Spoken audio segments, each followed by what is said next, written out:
The legend lives on from the Chippewa on down of the big lake they call Gitchagumi. The lake, it is said, never gives up her dead when the skies of November turn gloomy. With a load of iron ore, 26,000 tons more than the Edmund Fitzgerald weighed empty.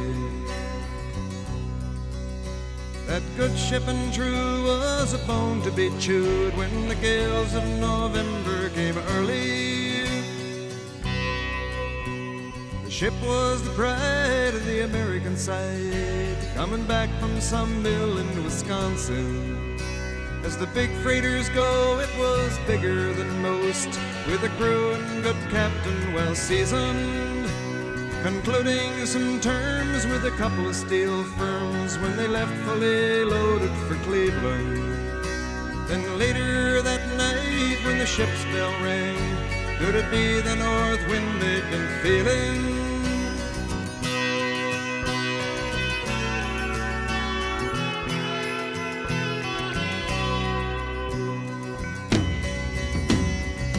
And the wires made a tattletale sound, and the wave broke over the railing.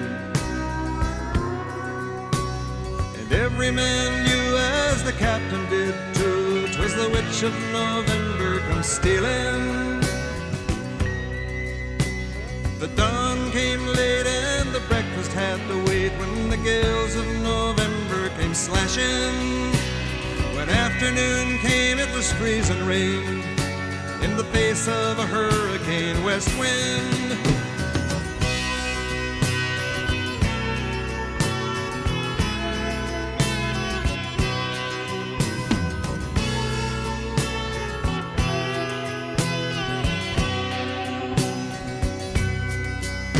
When supper time came, the old cook came on deck saying, "Fellas, it's too rough to feed you."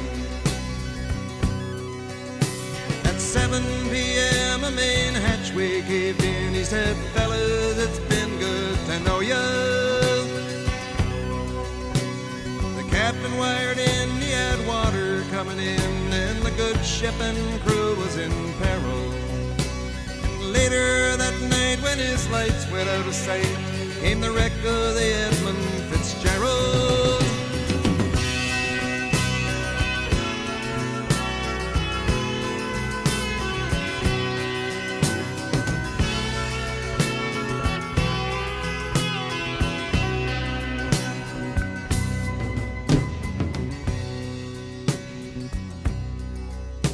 Does anyone know where the love of God goes when the waves turn the minutes to hours?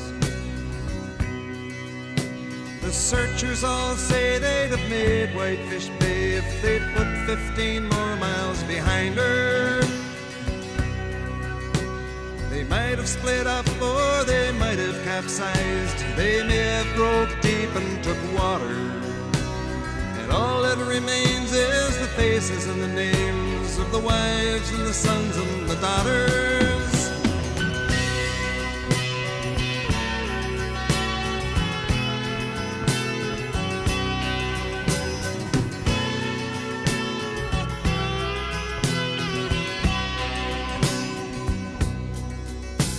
Lake Huron rolls Superior sings in the rooms of her ice water mansion.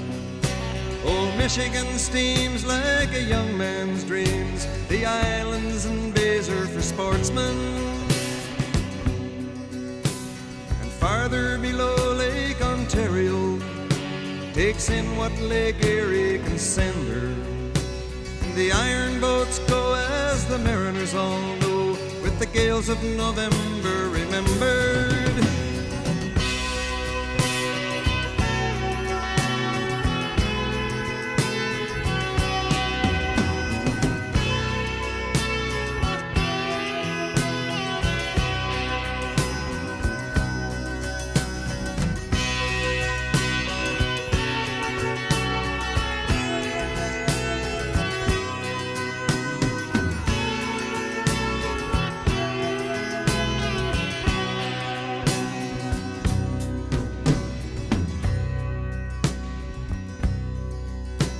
In a musty old hall in Detroit, they prayed in the Maritime Sailors' Cathedral.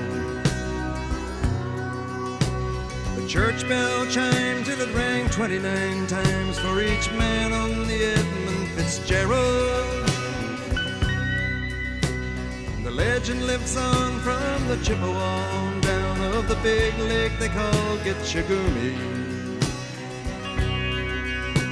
Superior, they said, never gives up her dead when the gales of November come early.